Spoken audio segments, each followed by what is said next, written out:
नमस्कार दोस्तों, मैं हूं आप सबकी दोस्त स्निग्धा और फिर से स्वागत कर रही हूं आप सबको आप सबकी अपने चैनल हिंदी क्लासेस स्निग्धा पर।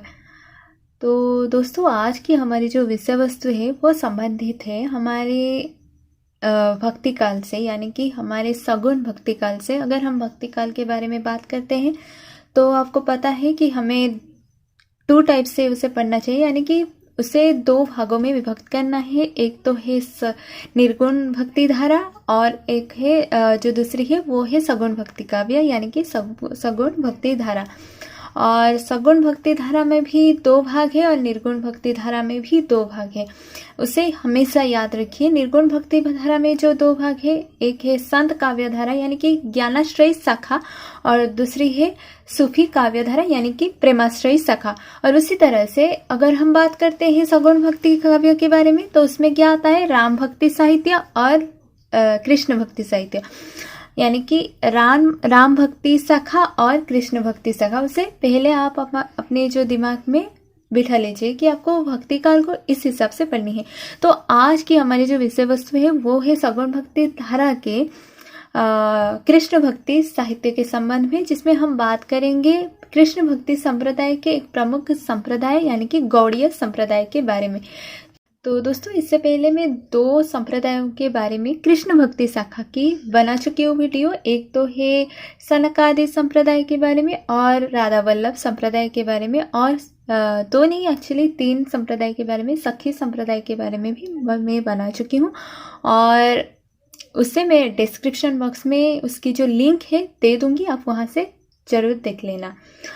तो चलिए आज हम गौड़ीय संप्रदाय के बारे में डिटेल से जानते हैं, क्योंकि आपको पता है कि अगर आपको कोई भी धारा, कृष्ण भक्ति धारा हो, राम भक्ति धारा हो, भक्ति साहित्य की कोई भी संत संप्रदाय हो, सूफी संप्रदाय हो, कोई भी चीज़ आप पढ़ रहे हो तो प्रमुख संप्रदायों के बारे में आपको याद रखनी होती है। तो देर नहीं करते हैं, चलिए जानते हैं कि गौड़ीय संप्रदाय के बारे में क्या क्या इम्पोर्टेंट बात है जो कि आपको याद रखनी है, सिर्फ इम्पोर्टेंट बात। तो दोस्तों, यहाँ पर आप सबके सामने वैसे गौड़ीय संप्रदाय के बारे में जो प्रमुख तथ्य है जो कि आपको याद रखनी है उसे मैं आपके सामने लेके आ चुकी हूँ। तो चलिए जानते हैं कि गौड़ीय संप्रदाय के बारे में क्या क्या आपको याद रखनी है। तो पहले तो आप ये याद रखिए दोस्तों कि गौड़ीय संप्रदाय जो है वो कृष्ण भक्ति संप्रदाय से संबंधित है।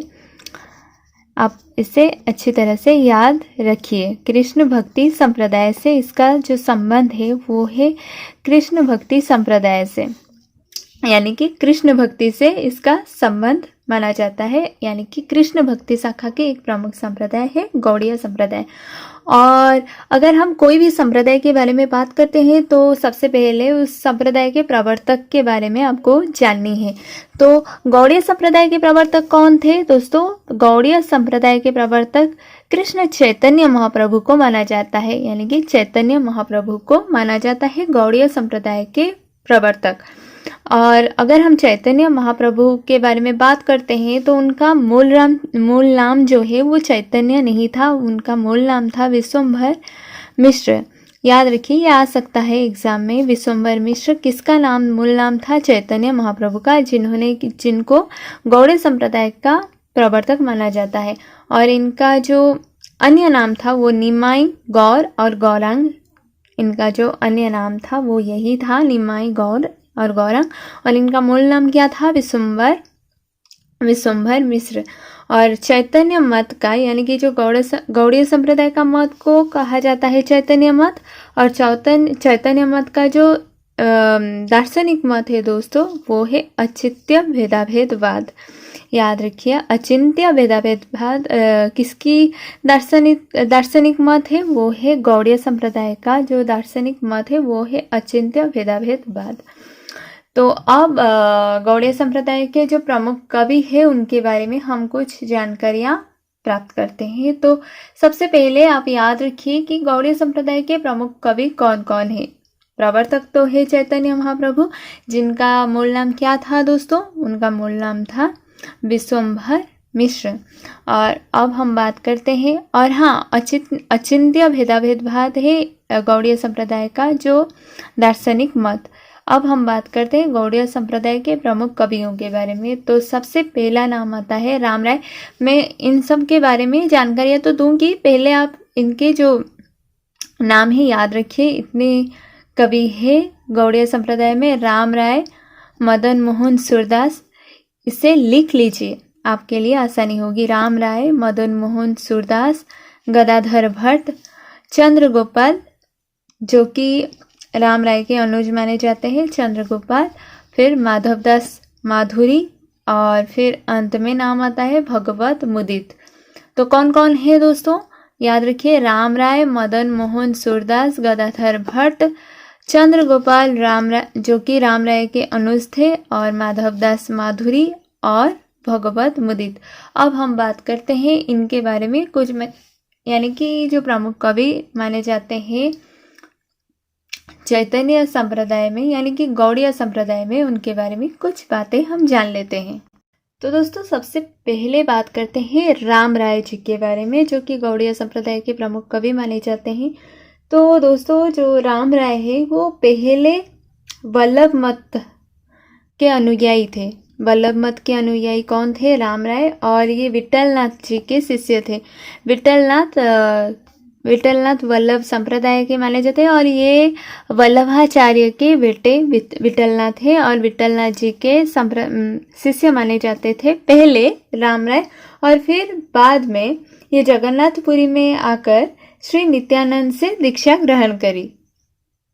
राम राय ने जगन्नाथपुरी आकर बाद में श्री नित्यानंद जी से दीक्षा ग्रहण करी। सबसे पहले तो ये विट्ठलनाथ जी के शिष्य थे। याद रखिए ये बात कि पहले ये थे विट्ठलनाथ के शिष्य। सबसे पहले ये थे विट्ठलनाथ के शिष्य, और फिर बाद में जगन्नाथपुरी आकर ये किनसे इन्होंने दीक्षा ली, ये नित्यानंद जी से दीक्षा ली। इसे याद रखिए अच्छी तरह से। पहले तो ये विट्ठलनाथ जी के शिष्य थे, फिर जगन्नाथपुरी आकर नित्यानंद जी से इन्होंने दीक्षा ग्रहण की। और राम राय जो है वो संस्कृत तथा ब्रजभाषा दोनों के ही पंडित थे। इनका जो भाषा था दोस्तों, इसे याद रखिए, भाषाओं में इन्होंने संस्कृत और ब्रजभाषा, संस्कृत और ब्रज दोनों के ही पंडित माने जाते हैं। कौन, राम राय जी। ये संस्कृत और ब्रज दोनों के ही पंडित माने जाते हैं, और इन्होंने संस्कृत में ब्रह्म सूत्र के कुछ अंश पर गौर विनोदिनी नामक एक वृत्ति की रचना करी। गौर विनोदिनी इनका जो ग्रंथ है दोस्तों, वो गौर विनोदिनी, उसका नाम ही याद रखिए। यहाँ पर मैं लिख भी रही हूँ, आप यहाँ से देख सकते हैं। इनका जो ग्रंथ है उसका नाम है गौर विनोदिनी, और ये संस्कृत के जो ब्रह्म सूत्र है उसके कुछ अंश पर आधारित है गौर विनोदिनी। और उसके अलावा इन्होंने गीता पर भी गौरभाष्य, स्वपंचकम और गोविंद तत्व दीपिका, इन तीनों की रचना करी। मैं बोल रही हूँ, आप लिख लीजिए। सबसे पहला नाम है गौरभाष्य, फिर स्वत्व पंचकम, और अंत में नाम आता है गोविंद तत्व दीपिका। इन तीनों का इन्होंने रचना की है। ये जो गौर विनोदिनी है ये है संस्कृत के ब्रह्म सूत्र से, और तीन यानी कि गौरभाष्य, स्तव पंचकम एवं गोविंद तत्व दीपिका, ये गीता पर आधारित है, याद रखिए। और ब्रज भाषा के बारे में अगर हम बात करते हैं तो ब्रज भाषा में इनकी आदि बाणी तथा गीत गोविंद भाषा दो रचनाएं प्राप्त है। राम राय की जो ब्रज भाषा में आदि बाणी और गीत गोविंद भाषा, ये दो रचनाएं हमें मिलते हैं। और फिर नाम आता है दोस्तों, और मदन मोहन सूरदास जी के बारे में अगर हम बात करते हैं दोस्तों, तो मदन मोहन सूरदास के 100 पदों का सहृदय वाणी शीर्षक से संग्रह किया है कृष्णदास ने। बाबा कृष्णदास ने इनका 105 पद सहृदय वाणी,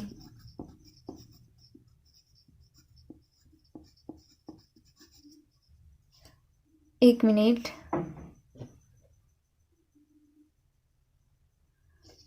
सहृदय वाणी नाम से संग्रह किया है और किन्होंने किया है? बाबा कृष्णदास ने।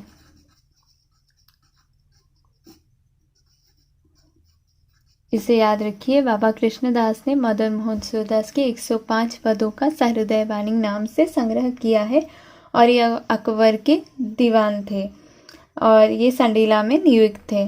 फिर नाम आता है गदाधर भट्ट, और गदाधर भट्ट के बारे में अगर दोस्तों हम बात करते हैं तो गदाधर भट्ट ब्रजभाषा के सुप्रसिद्ध कवि तथा भागवत के अद्वितीय वक्ता माने जाते हैं। ये ब्रजभाषा के एक प्रसिद्ध कवि और भागवत के एक सुप्रसिद्ध वक्ता माने जाते हैं। और गदाधर भट्ट रघुनाथ भट्ट गोस्वामी के शिष्य थे। याद रखिए, रघुनाथ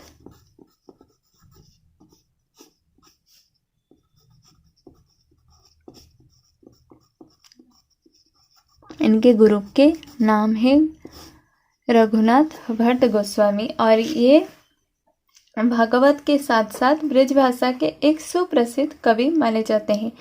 तो दोस्तों, कल की जो वीडियो आएगी उसमें हम चंद्र गोपाल रामराय के अनुज जो थे चंद्र गोपाल, उनके बारे में और माधव दास माधुरी और भगवत मुदित के बारे में चर्चा करेंगे। और ये जो पॉइंट्स मैं आपको बताई हूँ ये बहुत ही इम्पोर्टेंट पॉइंट्स है दोस्तों, इसे ज़रूर याद रखिए। और हाँ दोस्तों, और एक बात, अगर आप मेरी वीडियो देख रहे हैं तो प्लीज़ सब्सक्राइब कीजिए, क्योंकि अगर आप सब्सक्राइब करते हैं तो आपको मेरी वीडियोस की जो नोटिफिकेशन है वो आपको मिल जाएगी। और सब्सक्राइब के साथ साथ आप पास में जो बेल आइकन है उसे दबा दीजिएगा।